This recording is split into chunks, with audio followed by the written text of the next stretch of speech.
올해 세계인들은 중국을 바라보면서 상당한 짜증을 내는 해가 될 것이다.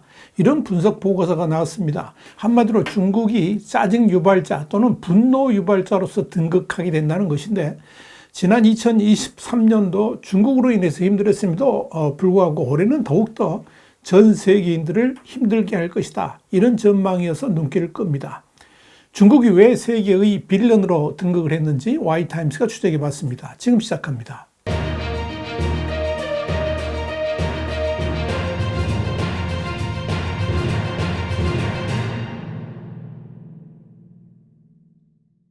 미국 싱크탱크인 아시아 소사이어티의 중국 분석센터는 현지 시간으로 30일 발간한 중국 2024 주목해야 할 것이라는 제목의 보고서에서 중국은 경제 및 정치적 불확실성으로 인해서 올해 힘든 한 해를 보낼 것이다.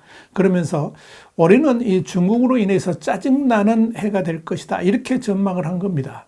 28쪽으로 구성된 이 보고서는 2023년에 중국은 경제적 역풍, 고위층 숙청, 사회적 불만, 기상이변, 악화하는 지정학적 환경으로 2023년 여러 면에서 중국이 매우 힘든 해였다 그러면서 2024년을 전망할 때 상황이 개선될 가능성이 있나? 간단히 말해서 많지 않다. 이렇게 평가를 했습니다. 특히 보고서를 작성했던 네이선 레빈 연구원은 국내적으로 일부 긍정적인 기회도 있겠지만 도전들이 계속해서 늘어나면서 이 경제, 사회, 정치, 환경, 외교에 걸쳐서 중국이 대체로 짜증나는 해가 예상된다 그러면서 올해 중국 경제는 계속 고전할 것이며 특히 지방정부 부채와 재정 안정 문제가 중국 경제에 지속적으로 큰 타격을 가할 것이다. 그렇게 전망했습니다. 그는 이어서 광범위한 금융위기나 경기 침체가 발생할 가능성은 낮지만 중국 경제는 2024년까지 뚜렷한 회복세를 보이기보다는 혼란을 겪을 가능성이 높다. 이렇게 분석했습니다.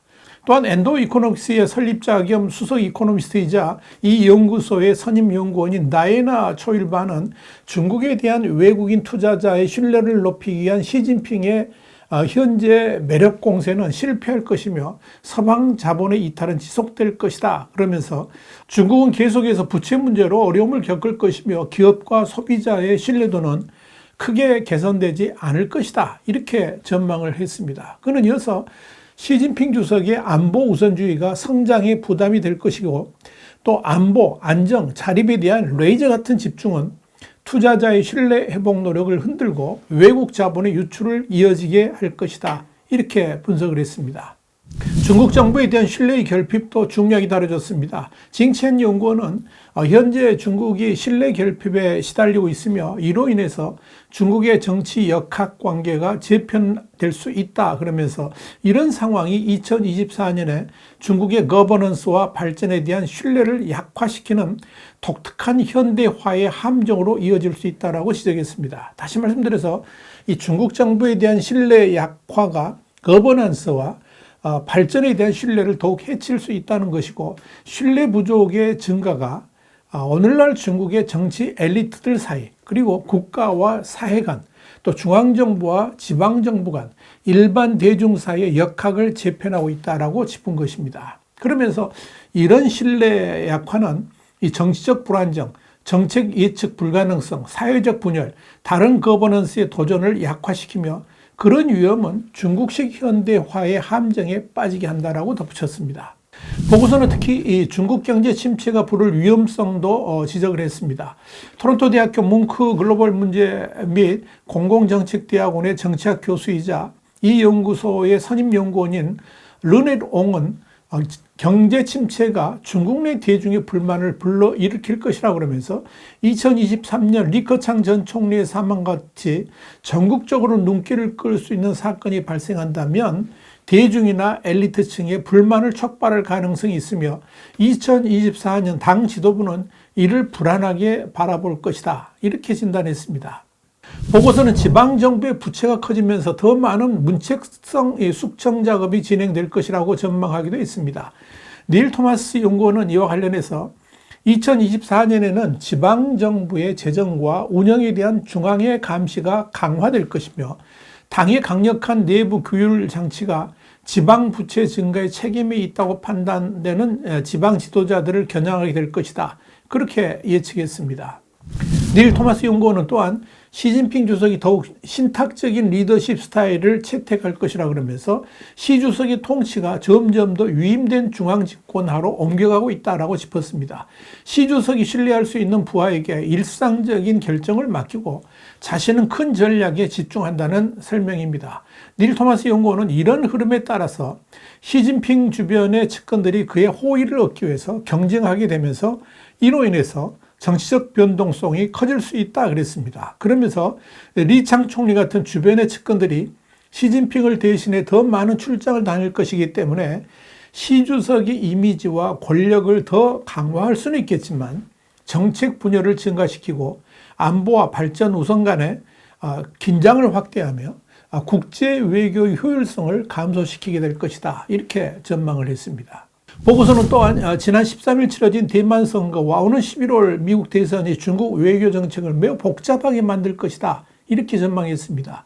라인 모리스 선임연구원은 중국은 독립 성향 라이칭더의 당선으로 대만과의 정치 관계를 계속 동결하고 군사적 압박을 높일 것으로 보인다 그러면서 2024년의 대부분을 미국 리더십의 혼란스러운 변화를 완화하고 가능하다면 이용할 수 있도록 어떤 준비를 해야 될지 살펴볼 것이다. 이렇게 분석했습니다. 그러나 한계가 있을 겁니다. 시진핑 주석이 지난해 11월 조 바이든 미국 대통령과의 샌프란시스코 정상회담에서 올해 미국 대선에 중국이 개입하는 일은 없을 것이다. 이렇게 약속했기 때문입니다. 여기에 대해서 CNN은 현 시간으로 30일 복수의 당국자를 인용해서 시 주석이 바이든 대통령에게 이같이 확약을 했고 지난주 제이크 살리번 백악관 국가안보보좌관과 왕이 중국 공산당 중앙정치국위원 외교부장이죠. 이 왕이의 방콕 회동에서도 같은 문제가 논의됐다라고 보도했습니다. 어찌되었건 이미 대만 선거는 중국이 원하지 않는 방향으로 흘렀고 다가오는 11월에 미국 대통령 선거가 어떻게 결론 나느냐에 따라서 중국의 외교 정책도 휘청거릴 수 있다는 점에서 중국의 대응이 주목됩니다. 이와 함께 테일러 블랜드 기후변화 선임연구원은 최근 몇 년간 잇따른 대형 기상재난을 경험한 중국이 국내 기후 탄력성을 안보 우선순위로 삼을 것이라 그러면서 국제 기후 리더십을 재확립하기 위한 조치들을 내놓을 수도 있다. 이렇게 전망했습니다. 또한 베이트길 연구원은 중국이 서방과의 관계 악화 속에서 글로벌 사우스, 그러니까 주로 남반구에 있는 신흥국과 개독을 말하는 거죠. 이 글로벌 사우스와 관계 강화를 위한 노력을 배회할 것이라 그러면서 중국 아프리카 협력 포럼과 브릭스는 중국의 글로벌 사우스 참여 가속화를 위한 구심점이 될 것이다. 이렇게 내다봤습니다. 미국 탱크탱크의 2024년 중국 보고서는 한국에도 많은 교훈을 던져줍니다. 한국은 그동안에 중국 경제에 너무 많이 의존하고 또 그를 통해서 성장도 이뤄왔지만 중국의 리오프닝 효과 기대가 사라진 지금 한국은 오히려 리스크 관리가 중요한 시점이 됐습니다. 우리 기획재정부도 지난해 중국에 대한 낙관적 전망과는 다르게 올해는 중국으로 인한 경제 낙수 효과를 전혀 기대하지 않고 있습니다. 오히려 수출과 내수, 공급망의 3대 리스크가 경고등을 울리고 있습니다. 중국과 관련해서는 지난해 중국과 교역에서 한국은 180억 달러 적자를 봤습니다. 연간 기준으로 대중국 무역이 적자를 낸 것은 1992년 수교 이후에 31년 만에 처음입니다. 원유를 수입하는 사우디아라비아를 제외한다면 사실상 중국이 한국의 최대 무역 수지 적자국으로 떠오른 겁니다. 문제는 앞으로의 전망입니다. 한국은 대중국 수출에서 중간지가 차지하는 비중이 높은데 이미 기술력 측면에서 한국을 많이 따라온 중국이 한국이 그동안 지배해오던 중간재를 자국산으로 대체하면서 한국 제품의 수출길도 막히고 있습니다. 사실 이런 경향은 이미 나타나고 있었음에도 그저 안미 경중, 그러니까 안보는 미국, 경제는 중국이라는 이 구호에 매몰되면서 중국 리스크를 아예 다루려고 하지 않았던 정책적 과오가 있었다는 것을 우리는 기억해야 됩니다. 이 말은 한국이 중국에 비해서 초격차를 유지하지 않는 한 과거같이 중국을 통해서 특수를 누리는 체제는 어렵다는 것을 의미합니다. 이런 측면에서 한국의 경제를 어렵게 만든 것은 정치입니다. 정치가 지나치게 친중을 넘어서 숭중, 중국을 숭상하는 차원까지 사대함으로 인해 가지고 경제를 지금의 상태로 만들어 버렸다라고도 말씀드릴 수 있습니다. 우리 신문은 이미 중국의 유커, 그러니까 단체 관광객이 다시 한국에 유입되더라도 과거 같은 특수는 누리기 힘들 것이다, 그렇게 예고를 해왔었습니다. 이유는 간단합니다. 우선 유커의 수도 줄어들 것이고, 또 그들이 한국에 와도 소비의 씀씀이가 줄어들 수밖에 없기 때문입니다. 지금 중국 경제가 그만큼 어렵기 때문이고, 또 그래서 해외여행 가서도 과거같이 소비를 하지 않게 되어 있습니다. 이런 측면에서 이젠 더 이상 막연한 중국 특수에 기대해서는 안 되는 겁니다. 중국과의 관계를 냉철하게 돌아보면서 중국 리스크를 대처해 나가야 할 겁니다. 더불어 한중 관계에 있어서 더 이상 중국 숭상주의는 사라져야 될 것입니다. 그저 객관적으로 중국을 바라보는 지혜가 필요한 시점입니다. 와이점 정세 분석이었습니다. 감사합니다.